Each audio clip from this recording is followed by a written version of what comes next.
Today marks 2 years since catastrophic floods devastated the New South Wales Northern Rivers. Lauren Forbes joins us now from Lismore. Lauren, how is the recovery going? Laura, locals have been left frustrated over the lack of progress on the road to recovery. After losing thousands of homes and at least 5 lives, accessing higher and safer ground is proving to be the biggest challenge for the Northern Rivers region and for those flood victims who are trying to rebuild their lives. Lismore resident Heather Manby was promised the world. But 2 years since one of the worst floods in Australian history, Heather is reliving the trauma. It's been long and torturous. I didn't think it was going to take this long. It took about 18 months for us to get an answer in the first place. When the Wilsons River peaked at a record 14.4 metres, her home was destroyed. She's been offered a buyback, but it's yet to be settled, forcing her to live in a rental with her young autistic daughter. We are paying the mortgage, we are paying rates, we have been paying insurance, but we're also paying rent for a house to live in. Just 28% of Northern Rivers property owners have reached a settlement under the federal and New South Wales government buyback scheme.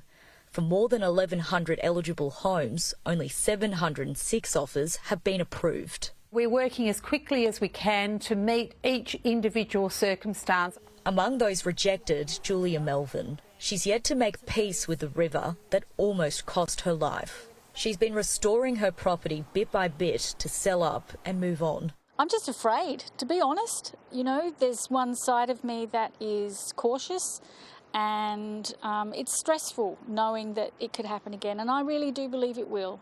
Across town, organisations such as Resilient Lismore are still in demand to help victims not eligible for government support. We still have people who are living in houses that don't have kitchens, that don't have fully functional bathrooms. About 4,000 people lost their homes in the floods, and a quarter of those are still living in temporary housing pods. The first block of land was released earlier this month under the long-awaited Resilient Land program. The project is located on 72 hectares of Southern Cross University property in East Lismore, but the 400 dwellings won't be ready until 2026. 2 years on, housing remains the key concern for the Northern Rivers. Many are facing long wait lists for access to safer land and housing options. The reality is some will remain in limbo for years to come. We have a huge homelessness problem in Northern Rivers and a lot of people on low incomes that can't afford housing. And we need an allocation of social housing amongst the future land releases. We haven't seen that yet.